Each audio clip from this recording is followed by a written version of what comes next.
نحمده ونصلی علی رسولہ الکریم۔ پچھلی دفعہ کا جو درس تھا اس میں حبشہ کی مسلمانوں کی ہجرت کا ذکر تھا، اور آج جو درس ہے اس میں اسلام کے خلاف جو منصوبے کفار نے بنائے تھے ان کے بارے میں بات ہوگی۔ ابو طالب کے پاس تیسرا وفد جو آیا وہ نبوت کے 6 سال میں آیا، اور اس وفد نے قریش کا وفد تھا، اس نے آ کر کے ابو طالب جو رسول اللہ صلی اللہ علیہ وآلہ وسلم کے چچا تھے ان سے آ کر کے یہ کہا کہ آپ محمد صلی اللہ علیہ وسلم ان کو ہمارے حوالے کر دیجئے، ہم ان کے بدلے میں عمارہ بن ولید نام کا ایک شخص تھا، ہم ان کے بدلے میں آپ کو یہ دے دیں گے، آپ ان کو اپنا بیٹا بنا کے پال لیں اور محمد کو ہمارے حوالے کر دیں۔ ابو طالب نے کہا یہ تو کوئی انصاف کی بات نہیں ہے کہ میں اپنے جگر گوشے کو تمہارے حوالے کر دوں اور تم ان کو قتل کر دو اور تمہارے کسی لڑکے کو لے کر کے میں پال لوں، یہ کوئی انصاف کی بات نہیں ہے۔ تو ابو طالب نے ان کے اس مطالبے سے انکار کر دیا۔ اس کے بعد پھر کیونکہ حبشہ میں مسلمان جب گئے تو نجاشی نے اسلام بھی قبول کیا، حضرت جعفر رضی اللہ عنہ کے ہاتھ پر بیعت بھی کی، کفار نے جو اپنا سفیر جو بھیجے تھے وہ بھی وہاں سے ناکام لوٹے، تو شدید غصہ تھا کافروں کو، مشرکین کو۔ تو ایسے موقع پہ پھر حج کا موسم قریب آ گیا۔ اب یہ اندیشہ تھا کفار کو کہ محمد صلی اللہ علیہ وآلہ وسلم حج پہ جو لوگ آئیں گے عرب کے دور دور سے حج پہ، تو آپ صلی اللہ علیہ وآلہ وسلم ان کو اسلام کی دعوت دیں گے، تو ہماری سب کافروں کی ایک ہی بات ہونی چاہیے تاکہ ہماری بات ان کے مقابلے میں کمزور نہ پڑے۔ تو کیا کیا جائے؟ اس کے لیے دارالندوہ میں سارے کافر جمع ہوئے، اور وہاں جمع ہو کر کے انہوں نے مشورہ کیا۔ ولید بن مغیرہ اس مجلس کا ان کی جو تھا اس وقت صدر تھا، اور بات یہ طے ہوئی ان کے آپس کے مشورے سے کہ ہم ایک ہی بات چلائیں گے تاکہ ہماری بات مضبوط رہے۔ وہ بات کیا ہم چلائیں گے؟ متفقہ طور پہ انہوں نے فیصلہ کیا کہ ہم محمد کے بارے میں صلی اللہ علیہ وآلہ وسلم یہ کہیں گے لوگوں سے کہ یہ جادوگر ہے، نعوذ باللہ۔ تو یہ بات ان کی طے ہو گئی دارالندوہ میں، متفقہ طور پہ انہوں نے یہ قرارداد منظور کر لی کہ ہم حج پہ جو بھی لوگ آئیں گے راستوں میں اپنے آدمی بٹھا دیں گے، اور جو بھی حج پہ آنے والے لوگ ہیں ان سے یہ کہیں گے کہ بھائی ایک جادوگر ہے، محمد اس کا نام ہے، اور وہ لوگوں پہ جادو کر دیتا، اس کی کوئی بات نہ سنیں۔ ان کے منصوبے سے اسلام کو فائدہ ہوا، ان کو نقصان ہو گیا۔ وجہ کیا تھی؟ انسان کی فطرت ہے، عربی کا ایک مقولہ مشہور ہے، الانسان حریص فیما منع من، آدمی اس چیز کی حرص کرتا ہے جس سے اس کو روکا جاتا ہے۔ آپ کسی کو منع کریں نا بھائی یہاں مت جانا، یہ کام نہ کرنا، تو آدمی وہی کام کرتا ہے۔ تو لوگوں نے کہا کہ بھائی یہ تو ضرور ان سے ملنا چاہیے، ان کے بارے میں یہ کہہ رہے ہیں کہ یہ جادوگر ہیں، مل کے تو دیکھتے ہیں کیا جادو کرتے ہیں۔ تو بجائے فائدہ ہونے کے کافروں کو نقصان ہوا، اسلام کو اس سے فائدہ ہوگا۔ حضور صلی اللہ علیہ وآلہ وسلم کی خدمت میں لوگ آئے اور بہت سے لوگوں نے اسلام کی ہدایت حاصل کی۔ تو اچھا، ایک ان میں سے دماد بن ثعلبہ نامی شخص تھا جو سحر کا علاج کیا کرتا تھا، وہ علاج کرنے کی غرض سے محمد صلی اللہ علیہ وآلہ وسلم کی خدمت میں آیا اور اپنا علاج کرا بیٹھا۔ اور کسی شاعر نے کہا ہے در فیض محمد واہ ہے آئے جس کا جی چاہے، واہ کہتے ہیں کھلے ہوئے، در فیض محمد واہ ہے آئے جس کا جی چاہے، نہ آئے آتش دوزخ میں جائے جس کا جی چاہے، مریضان گناہ کو دو خبر فیض محمد کی، بلا قیمت دوا ملتی ہے آئے جس کا جی چاہے۔ تو وہ شہر کا علاج کرنے دماد بن ثعلبہ آئے اور اپنا علاج کرا کے چلے گئے کہ اللہ نے ان کو اسلام کی ہدایت دے دی۔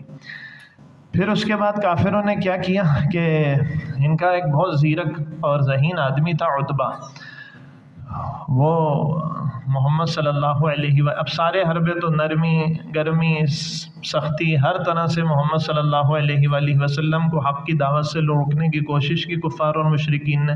آپ صلی اللہ علیہ وآلہ وسلم نے اسلام کی دعوت جاری رکھی، تو اب انہوں نے ایک ہمدردانہ طریقہ اختیار کیا۔ عتبہ بہت ذہین آدمی تھا، وہ رسول اللہ صلی اللہ علیہ وآلہ وسلم کی خدمت میں گیا اور اس نے کہا کہ آپ کا جو خاندان میں اپنے مرتبہ ہے وہ ہم بالکل پہچانتے ہیں، آپ بڑے آدمی ہیں، میں آپ سے کچھ بات کرنا چاہتا ہوں. آپ نے ہمارے آباء و اجداد کو گمراہ بتایا، ہمارے لوگوں کے درمیان آپس میں تفریق ڈال دی، اور اب میں آپ کے سامنے ایک پیشکش رکھتا ہوں.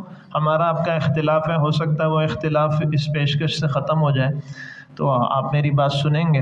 رسول اللہ صلی اللہ علیہ وآلہ وسلم نے فرمایا کہ میں تمہاری بات ضرور سنوں گا. تو اس نے کہا کہ دیکھیں آپ یہ جو کچھ کر رہے ہیں نا، اگر اس لیے کر رہے ہیں کہ آپ کو مال کی طلب ہے تو اتنا مال جمع کر کے آپ کو دے دیں گے کہ آپ سب سے زیادہ مالدار آدمی بن جائیں گے. یا اگر آپ یہ کوئی مرتبہ حاصل کرنے کے لیے یہ کام کر رہے ہیں تو ہم آپ کو اپنا سردار بنا لیں گے، کوئی بھی فیصلہ آپ کے جو ہے نا غیر موجودگی میں ہمارا نہیں ہوگا. اور یا اگر آپ یہ کسی بیماری کی وجہ سے کر رہے ہیں، جادو کی وجہ سے کر رہے ہیں، تو ہم اس کا علاج کرا دیں گے. تو رسول اللہ صلی اللہ علیہ وآلہ وسلم نے اس کی عتبہ کی پوری بات سنی اور پھر اس سے کہا کہ آپ کی بات پوری ہو گئی، اب میں کچھ آپ کو کہنا چاہتا ہوں، آپ سنو گے؟ تو عتبہ نے کہا میں آپ کی بات ضرور سنوں گا. تو رسول اللہ صلی اللہ علیہ وآلہ وسلم نے سورہ حامیم سجدہ کی آیات پڑھی. حامیم تنزیل من الرحمن الرحیم، فصلت آیاتہ من لدن، کیا ہے؟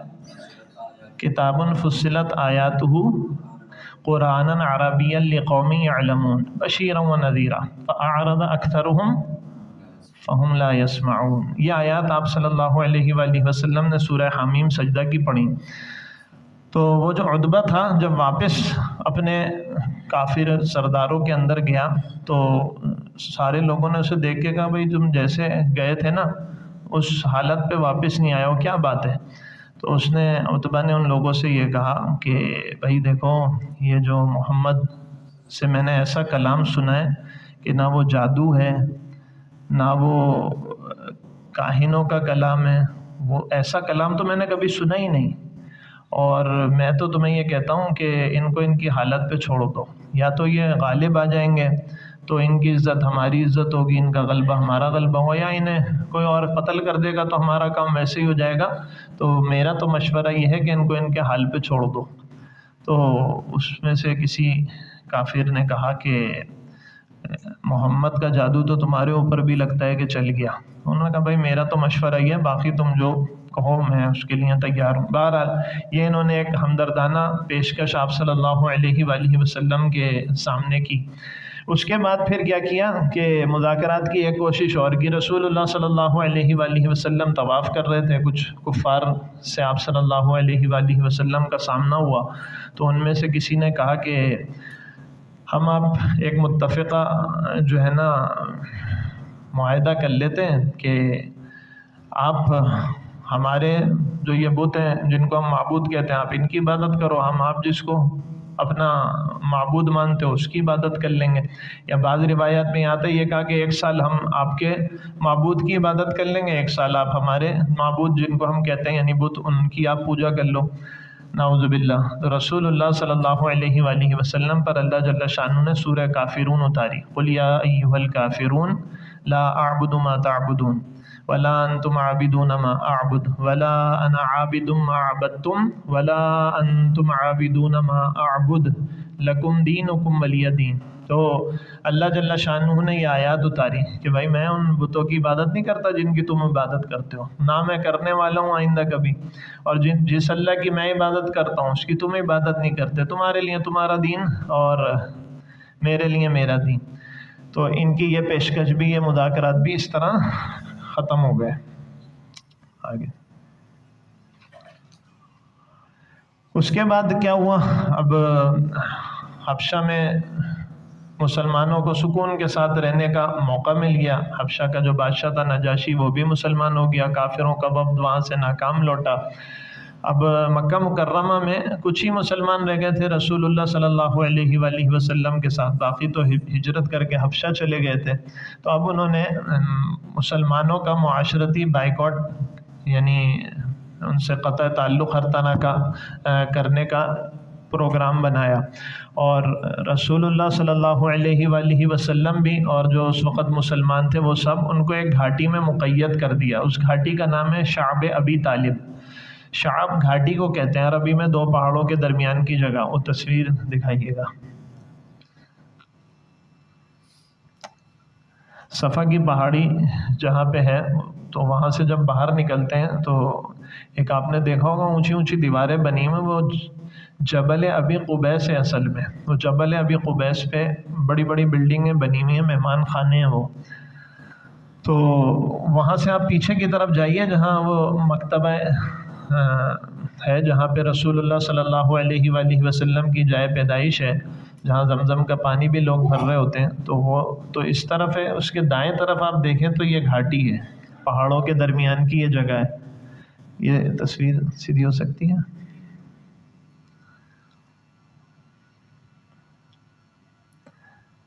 یہ جو دائرے کے اندر آپ دیکھ رہے ہیں نا پہاڑوں کے درمیان جگہ، یہ شعب ابی طالب ہے.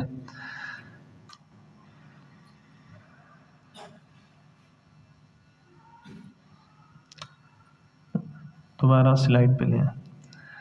تو بنو ہاشم و بنو عبد المطلب کو لے کے ابو طالب اور جو رسول اللہ صلی اللہ علیہ وآلہ وسلم اور ان کے ساتھ مسلمان تھے، ان سب کو اس گھاٹی میں شعب ابی طالب میں چلے گئے. اور کافروں نے ان کا ہر قسم کا بائیکاٹ کیا، لین دین بھی ان سے بند کر دیا، نکاح بھی، خرید و فروخت بھی. اور وہاں بچے بھوک سے بلک کر روتے تھے، اور کافر ان کی آوازیں سن کے ان بچوں کے رونے کی خوش ہوا کرتے تھے. اور اگر مسلمان کوئی چیز بھی خریدنا چاہتے تھے تو بہت مہنگے داموں میں مسلمانوں کو دی جاتی تھی. لیکن کچھ ایسے لوگ تھے جن کو کچھ ہمدردی تھی مسلمانوں سے، تو وہ ان کی ضروریات کا سامان انہیں وہاں پہنچایا کرتے تھے. 3 سال رسول اللہ صلی اللہ علیہ وآلہ وسلم بھی اور مسلمان وہاں اس گھاٹی کے اندر شعب ابی طالب کے اندر رہے، اور ہر قسم کا دیکھیں لین دین بند کر دیا، نکاح بند، خرید و فروخت بند. اچھا 2 سال گزرے تھے وہاں شعب ابی طالب میں کہ رسول اللہ صلی اللہ علیہ وآلہ وسلم ایک موقع پر منی میں بیٹھے ہوئے تھے. کچھ صحابہ رضی اللہ عنہم بھی آپ کے ساتھ تھے. کسی کافر نے، ان میں ابو جہل، نضر بن حارث، اسود، یہ موجود تھے سارے. ان میں سے کسی نے کہا کہ اگر آپ اللہ کے نبی ہیں تو یہ چاند 14ویں کا چاند تھا، مکمل چاند. کہا کہ اس چاند کے 2 ٹکڑے کر کے دکھا دیں. رسول اللہ صلی اللہ علیہ وآلہ وسلم نے اللہ جل شانہ سے دعا کی اور چاند کی طرف اشارہ کیا. چاند کے دو ٹکڑے ہو گئے. ایک چاند کا آدھا حصہ جبل ابی قبیس کے اوپر نظر آ رہا تھا، ایک جبل قعیقیعان، ایک پہاڑی تھی وہاں مکہ مکرمہ میں، ایک حصہ اس کے اوپر نظر آنے لگا.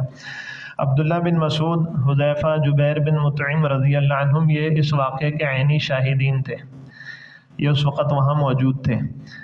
تو جو کافر تھے انہوں نے کہا یہ تو آپ نے جادو کیا ہے، ہم مسافروں سے، سفر سے آنے والوں سے پوچھیں گے. سفر سے آنے والے بعض لوگوں سے پوچھا تو انہوں نے کہا واقعی ہم نے بھی چاند کے 2 حصے دیکھے. لیکن بہرحال یہ مسلمان پھر بھی نہیں ہوئے.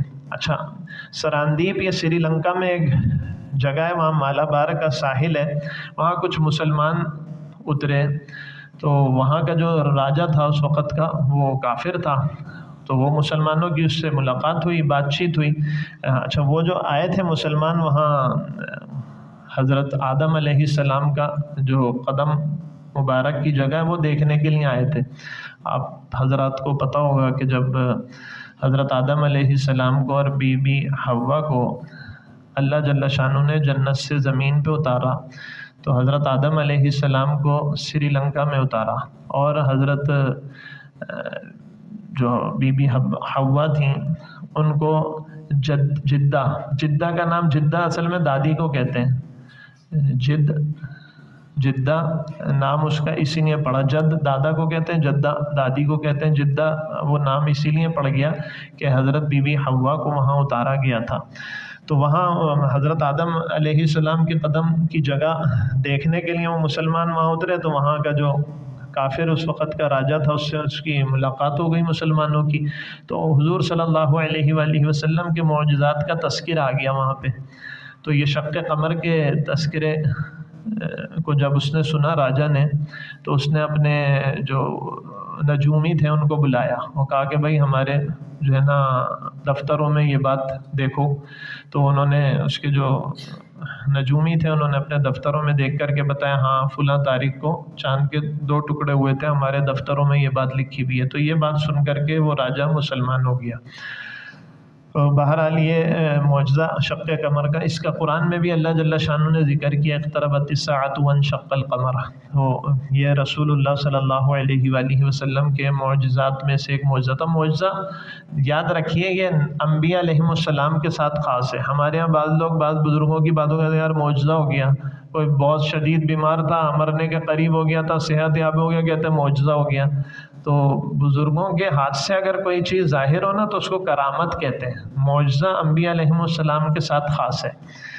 نبی کے ہاتھ پہ اللہ جل شانہ اپنی کوئی قدرت ظاہر کر دیں خرق عادت، جو عادت سے ہٹ کر کے ہو، جیسے یہ قصہ ہے کہ چاند کے 2 ٹکڑے ہو جانا، تو ایسے عمل کو معجزہ کہتے ہیں۔ معجزہ انبیاء علیہم والسلام کے ساتھ خاص ہوتا ہے، اور جو اللہ والے ہوتے ہیں، نیک لوگ، اولیاء کرام جنہیں کہتے ہیں، ان کے ہاتھ پہ اگر کوئی چیز اللہ ایسی ظاہر کر دے اپنی قدرت سے تو اس کو کرامت کہتے ہیں۔ اس لیے یہ معجزہ انسانوں کے ساتھ، عام انسانوں کے ساتھ یہ لفظ استعمال نہیں کرنا چاہیے، اصطلاح میں یہ لفظ انبیاء علیہم السلام کے ساتھ استعمال ہوتا ہے۔ اچھا، ایک اور آپ صلی اللہ علیہ وآلہ وسلم کے معجزات میں سے معجزہ، روم و فارس کی جو ہے نا جنگ ہوئی، اور اس پیدر پہ کئی جنگیں ہوئی۔ فارس نے روم کو بہت بری طرح شکست دی، اور بہت سے علاقے جو روم کے زیر سلطنت تھے وہ پھر فارس کے زیر سلطنت آ گئے، اور اس میں شام کا بھی علاقہ تھا، اور بھی بعض ایشیا کے بھی کچھ علاقہ تھا۔ تو روم کو جب شکست ہوئی تو کافر جو اس وقت کے تھے مکہ مکرمہ کے، انہوں نے اس سے فال یہ نکالی کہ رومی جو تھے اہل کتاب تھے، اور فارس کے جو لوگ تھے وہ آتش پرست تھے۔ تو انہوں نے کہا یہ ہم بھی بت پرست لوگ ہیں، اور یہ جو مسلمان ہیں یہ بھی اپنے آپ کو اہل کتاب کہتے ہیں، تو جیسے رومیوں نے فارس کے ہاتھ سے شکست کھائی ہے، مسلمان ہمارے ہاتھ سے شکست کھائیں گے، یعنی ہم گویا کہ مسلمانوں کو شکست دے کر کے ان پہ حکومت اور سلطنت کریں گے۔ یہ فال کافروں نے اس روم اور فارس کی جنگ کے بعد، جب روم کو فارس سے بہت شدید شکست ہوئی اور ان کے دوبارہ اوپر آنے کی کوئی بھی صورت باقی نہیں تھی، تو یہ کافروں نے یہ فال نکالی کہ ہم بھی اسی طرح مسلمانوں پہ غالب آ جائیں گے۔ ایسے میں اللہ جل شانہ نے سورہ روم کی آیات اتاری، الف لام میم غلبت الروم فی ادنی الارض وهم من بعد غلبهم سیغلبون فی بضع سنین للہ الامر من قبل ومن بعد۔ اچھا، اس میں اللہ جل شانہ نے یہ خبر دی کہ روم جو ہے نا یہ دوبارہ، ابھی تو یہ مغلوب ہوئے ہیں لیکن ایک وقت آئے گا کہ چند سالوں میں یہ دوبارہ غالب ہو جائیں گے۔ اب جب یہ آیات حضرت ابوبکر صدیق رضی اللہ عنہ نے کفار کے درمیان تلاوت کی تو بظاہر تو کوئی صورت تھی ہی نہیں، رومیوں کو اتنی بری طرح شکست ہوئی تھی کہ ان کے دوبارہ اوپر آنے کی کوئی صورت ظاہر ہی نہیں تھی۔ تو کافروں نے مذاق اڑایا، ابی بن خلف نے شرط لگائی کہ بھائی 3 سال میں اگر رومی یہ فارس پہ غالب آ گئے تو میں 3 اونٹ دوں گا، 10 اونٹ دوں گا، اور اگر اس کے برخلاف ہوا کہ رومی نہیں غالب آئے تو ابو بکر صدیق رضی اللہ عنہ سے کہا کہ آپ دیں گے۔ تو یہ شرط اس نے لگائی۔ اچھا، ابتدائی اسلام میں اس طرح کی 2 طرفہ شرط جائز تھی، اب جائز نہیں ہے، یاد رکھیے۔ تو یہ شرط لگائی۔ رسول اللہ صلی اللہ علیہ وآلہ وسلم کو جب اس واقعے کی خبر ہوئی تو رسول اللہ صلی اللہ علیہ وآلہ وسلم نے ابو بکر صدیق رضی اللہ عنہ سے یہ فرمایا کہ آپ 3 سال کے بجائے 9 سال کر دیجئے اس شرط میں، اور 10 کے بجائے 100 اونٹ کی شرط لگا لیجئے۔ ابو بکر صدیق رضی اللہ عنہ نے جا کے اس سے کہا بھائی 9 سال میں رومی غالب اگر نہیں آئے تو 100 اونٹ تم ہم سے لینا، اگر آ گئے تو تم ہمیں دینا۔ یہ شرط پھر ان کی بہرحال ہو گئی۔ اور اللہ کی شان، جب بدر میں مسلمانوں کو بہت، بظاہر تو مسلمانوں کے پاس کچھ بھی نہیں تھا، یہ 313 تھے، کافر 1000 تھے، ان کے پاس ہتھیار بھی نہیں تھے، نہ گھوڑے نہ اونٹ تھے، چند تلواریں تھیں، اور کافروں کے پاس بہت سامان اور گھوڑے اونٹ سب کچھ تھا، لیکن اللہ جل شانہ نے مسلمانوں کو فتح عطا فرمائی اور کافروں کو شکست دی۔ تو روم نے بھی فارس کو بہت بری طرح اس وقت شکست دی اور رومی غالب آ گئے فارس پہ۔ تو اس وقت ابی بن خلف کا جو ہے نا وہ انتقال ہو چکا تھا، وہ مر چکا تھا، تو اس کے جو ضامن تھے انہوں نے پھر ابو بکر صدیق رضی اللہ عنہ کو 100 اونٹ دیے، اور انہوں نے پھر لا کر حضور صلی اللہ علیہ وآلہ وسلم کی خدمت میں پیش کیا۔ آپ صلی اللہ علیہ وآلہ وسلم نے وہ صدقہ کیا۔ یہ مسئلہ یہاں لکھا ہوا بھی ہے، دو طرف سے اس طرح کی شرط لگانا ابتدائی اسلام میں جائز تھا، لیکن اب اس طرح کی دو طرفہ شرط جائز نہیں ہے۔ اچھا، جب 3 سال گزر گئے، شیب ابی طالب میں مسلمانوں کا بائیکاٹ ہے اور کوئی ان سے لین دین نہیں کر رہا، نکاح نہیں کر رہا، ہر قسم کی پابندیاں، جب اس واقعے کو 3 سال گزر گئے تو بعض کفار اس بائیکاٹ کے خلاف ہوئے کہ بھئی یہ تو اچھی چیز نہیں ہے، اتنی پریشانی میں رکھا ہوا ہے مسلمانوں کو۔ تو بعض کفار تھے، ہشام بن عمرو، زہیر بن امیہ، مطعم بن عدی، ابو البختری بن ہشام، زمعہ بن اسود، یہ سارے مل کر کے ابو جہل کے پاس گئے اور اس معاہدے کے خلاف بات کی کہ بھائی یہ معاہدہ ختم ہونا چاہیے۔ تو باقی لوگوں نے بھی تائید کی۔ اچھا، اس موقع پہ ابو طالب نے ایک بات کیا کر کے، ابو جہل اس وقت تیار نہیں ہوتا تھا اس کو ختم کرنے کے لیے، بائیکاٹ کو، تو ابو طالب نے ایک فیصلہ کن بات کی کہ یہ کہا کہ میرے بھتیجے نے، یعنی محمد صلی اللہ علیہ وآلہ وسلم، کہا کہ میرے بھتیجے نے یہ بتایا ہے کہ وہ جو معاہدہ، جب یہ بائیکاٹ کا معاہدہ لکھا گیا نا، وہ بیت اللہ میں لٹکایا گیا تھا اس کو لکھ کر کے۔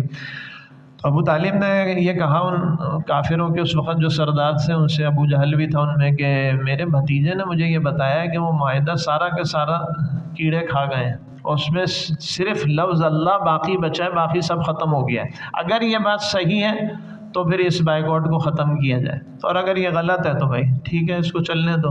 اب جب جا کر کے دیکھا وہ بیت اللہ میں وہ تحریر لٹکائی گئی تھی، تو حقیقت میں ایسا ہی تھا کہ اس پوری تحریر میں لفظ اللہ باقی رہ گیا تھا، باقی سب ختم ہو گیا تھا۔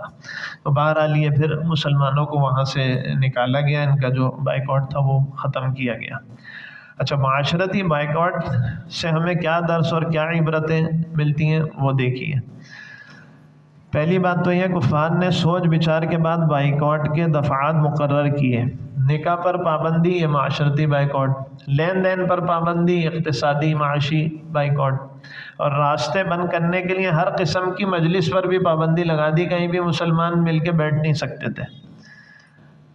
دوسری بات، بائیکاٹ کا بڑا مقصد مسلمانوں اور رسول اللہ صلی اللہ علیہ وآلہ وسلم کے درمیان رابطہ منقطع کرنا تھا، تاکہ جبر و تشدد کے نتیجے میں حوصلہ اور تسلی کی فضا قائم نہ ہو، کیونکہ نبی علیہ السلام تو ظاہر ہے مسلمانوں پر تکلیفیں آتی تھی، حوصلہ دیتے تھے، اور نبی صلی اللہ علیہ وسلم کی تسلی تو آدمی ساری تکلیفیں بھول جاتا ہوگا۔ تو اس بائیکاٹ کا مقصد یہی تھا کہ ان کو ایک جگہ پہ قید کر دو تاکہ دوسرے مسلمان جو ان سے ان کی ملاقات ہی نہ ہو سکے۔ تیسری بات کیا تھی، رسول اللہ صلی اللہ علیہ وآلہ وسلم کا خاندان مجبور ہو کر خود آپ صلی اللہ علیہ وآلہ وسلم کو ہمارے حوالے کر دے، اتنی تکلیفیں دو ان کو کہ یہ خود کہیں کہ بھائی ان کی وجہ سے یہ ہے نا، محمد کی وجہ سے، ان کو آپ لے لو، ہماری جانب چھوڑ دو۔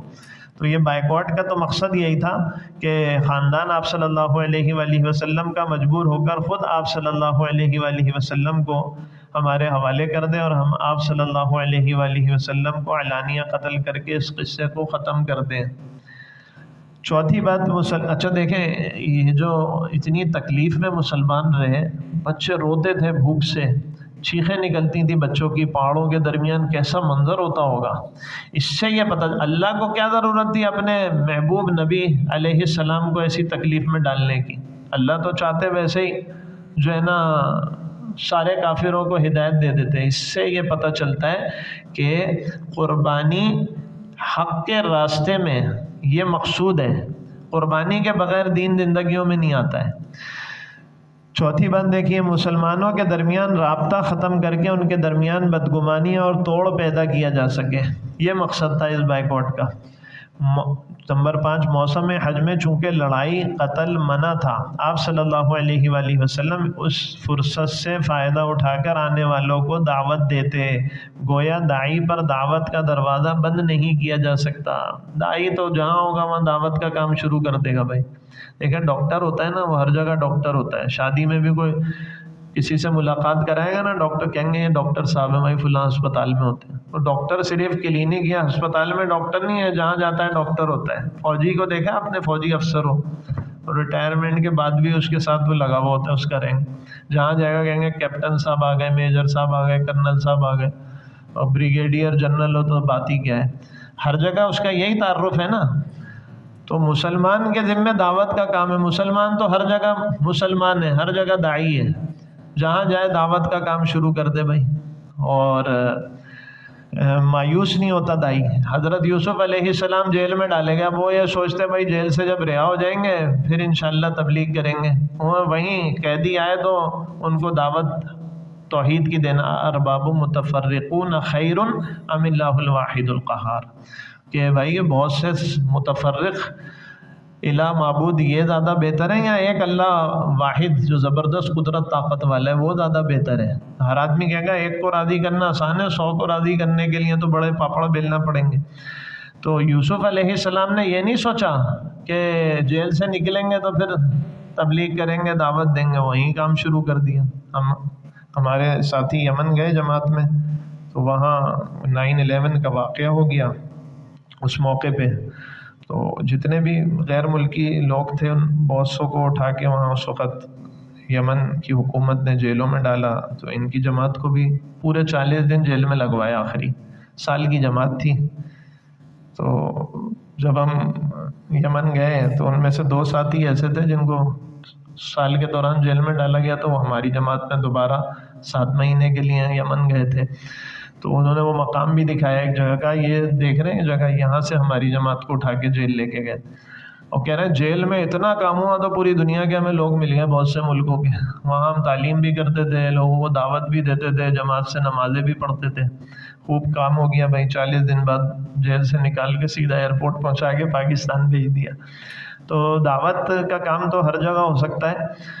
تو موسم حج میں لڑائی کافر بھی مشرک بھی نہیں لڑا کرتے تھے حرم کی حدود میں، اور موسم حج میں لڑائی حرام تھی. تو رسول اللہ صلی اللہ علیہ وآلہ وسلم اس فرصت سے فائدہ اٹھا کر جو حج کے لیے دوسرے علاقوں سے لوگ آتے تھے ان کو اسلام کی دعوت دیا کرتے تھے.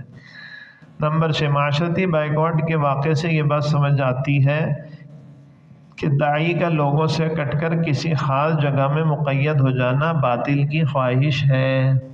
باطل کی خواہش یہی ہے کہ کوئی حق کی بات ہی نہ کرے.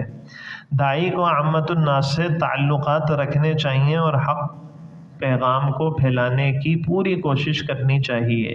جتنی ہماری قدرت ہے بھائی اتنی تو بات کریں، کسی سے مایوس نہ ہو. ہم ٹرین میں رائے سے، میں تھا، ہمارے ایک ساتھی رائے میں ماہانہ مشورے سے واپس آ رہے تھے. تو ہماری وہ اے سی پارلر ہوتا ہے نا، کوپے ہوتا ہے اے سی 4 برتھوں والا یا 6 برتھوں والا، تو اس میں ہم دونوں کی سیٹ تھی. رائے سے ہم جیسی ٹرین میں چڑھے، اپنے کوپے میں داخل ہوئے تو اس میں ایک برگر قسم کی نا فیملی تھی. لڑکا شارٹ پہنے ہوا تھا نوجوان، اس کے ساتھ اس کی گھر والی اور ایک گود کی چھوٹی سی بچی تھی. تو ہم ایسی سلام کر کے اس نوجوان کو ہم بیٹھ گئے اپنی، ہماری سامنے والی سیٹیں تھیں، وہ یہاں بیٹھا ہوا تھا. تو وہ اپنا کسی شادی سے شرکت کر کے آ رہے تھے، خوب ہلا گلا کر رہے تھے، باتیں بالکل موقع ہی نہیں دے رہے تھے بات کا. خیر وہ نوجوان نا بالکل میرے سامنے ایسے آ کے بیٹھا اور اس نے ایسے ہی لیپ ٹاپ کھولا نا اپنا. تو اس کی گھر والی تو اس طرف تھی، میں اس کے بالکل سامنے تھا. تو میں نے اس سے کہا یار آپ کی کوئی کمپیوٹر سے ریلیٹڈ جاب ہے؟ ایسی بات کا موقع تلاش کیا اس سے. تو وہ نا اپنی گھر والی کو دیکھ کے ہنسنے لگا.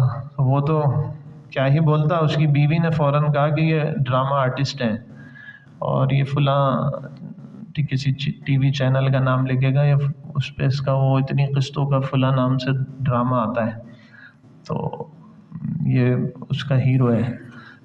اپنے شوہر کے بارے میں اس کی گھر والی نے یہ بتایا.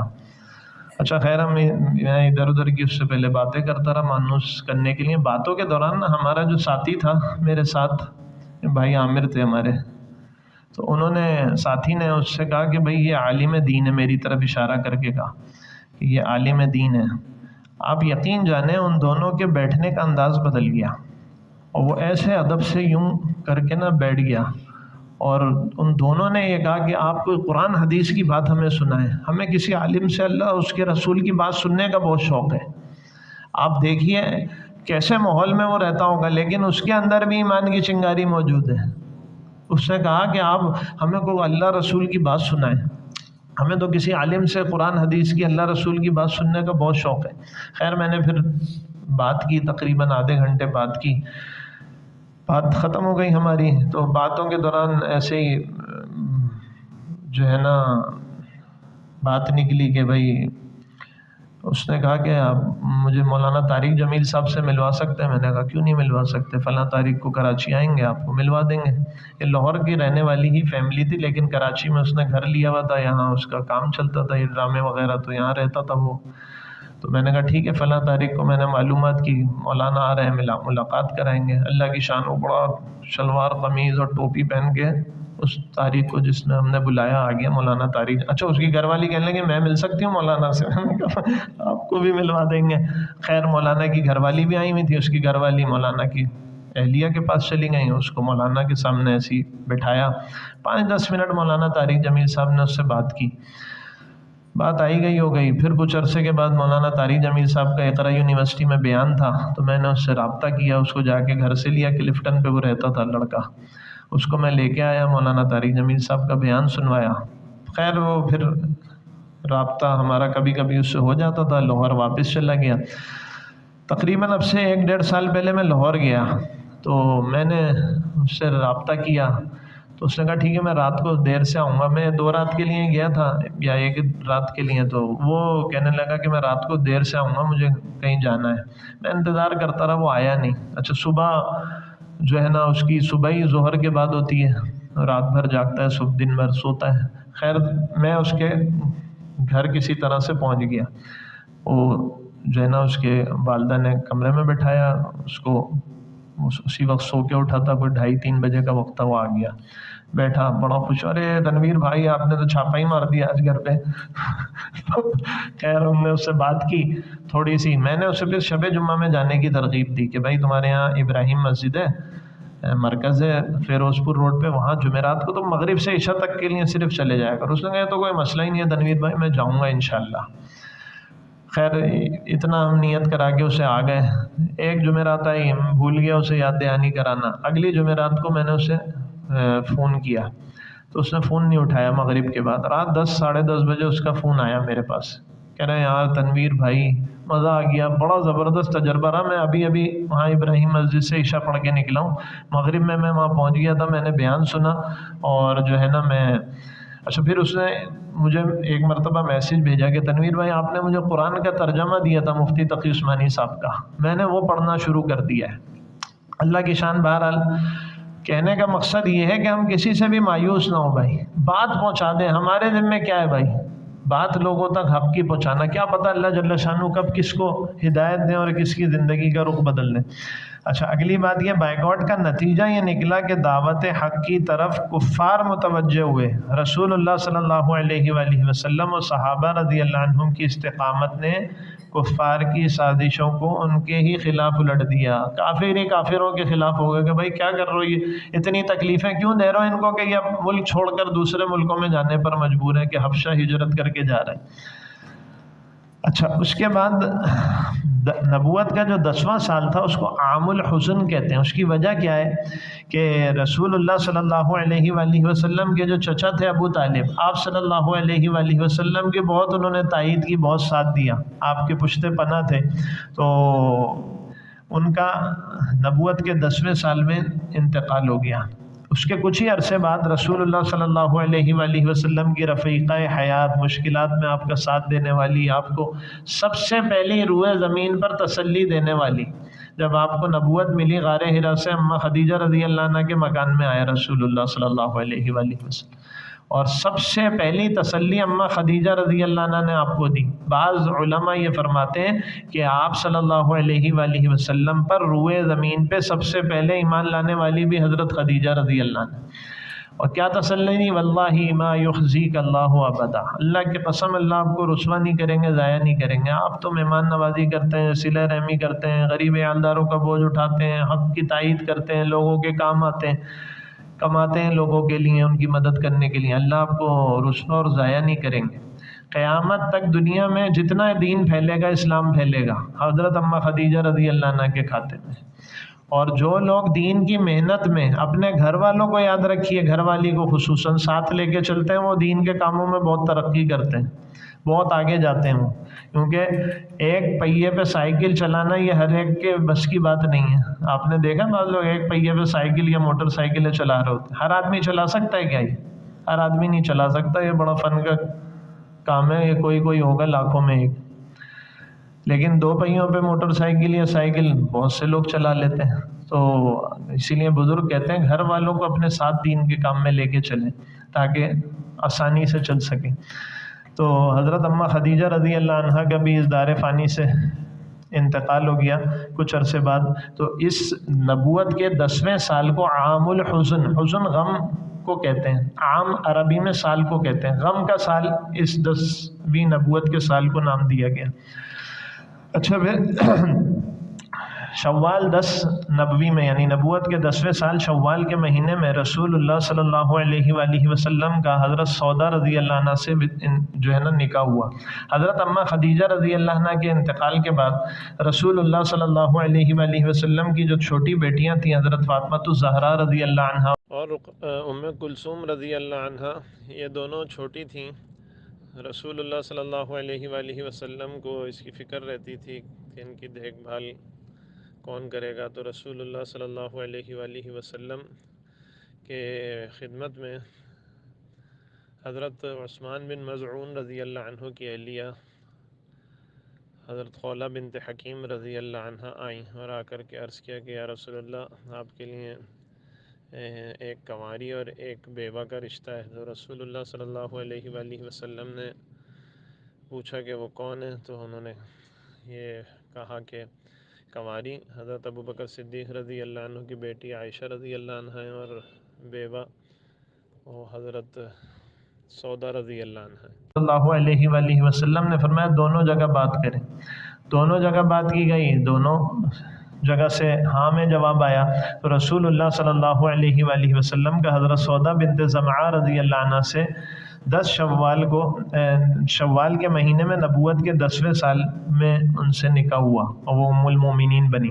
حضرت عائشہ رضی اللہ عنہ سے بھی نکاح نبوت کے 10ویں سال شوال کے مہینے میں ہی ہوا، اور ابو بکر صدیق رضی اللہ عنہ نے غالباً نکاح پڑھایا، 400 درہم ان کا مہر طے ہوا، مگر رخصتی حضرت عائشہ رضی اللہ عنہ کی وہ ہجرت کے بعد ہوئی۔ تو یہ نبوت کے 10ویں سال کے واقعات میں سے یہ واقعات ہیں۔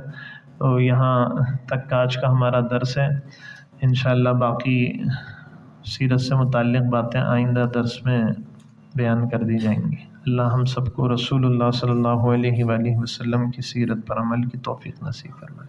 الحمدللہ رب العالمین والصلاة والسلام علی اشرف الانبیاء والمرسلین وعلى آلہ وصحبہ اجمعین۔ ربنا آتنا فی الدنیا حسنہ وفی الآخرۃ حسنہ وقنا عذاب النار۔ ربنا ظلمنا انفسنا وإن لم تغفر لنا وترحمنا لنکونن من الخاسرین۔ رب اغفر وارحم وانت خیر الراحمین۔ اے اللہ اپنی رحمت سے ہمارے اور ساری امت کے گناہوں کو معاف فرما، ہمارے والدین کی، اساتذہ کرام کی، مشائخ کی، اعزاء اقربا کی، پڑوسیوں کی، دوست احباب کی اور ساری امت کی بے حساب مغفرت فرما۔ اے اللہ اپنے احکام پر اپنے حبیب صلی اللہ علیہ وآلہ وسلم کی سنت پر عمل کی توفیق نصیب فرما، نمازوں کے اہتمام کی توفیق نصیب فرما، علم نافع عطا فرما، اپنے ذکر کی، اپنے کلام کی تلاوت کی توفیق نصیب فرما۔ اے اللہ ہر ایک کے حق کو ادا کرنے کی توفیق نصیب فرما، اخلاص نصیب فرما، سارے دین کو سارے عالم میں پھیلانے کی توفیق نصیب فرما۔ یا اللہ بے روزگاروں کو حلال کشادہ روزگار نصیب فرما، بیماروں کو شفاء کاملہ عاجلہ نصیب فرما، ہمارے مرحومین کی مغفرت فرما۔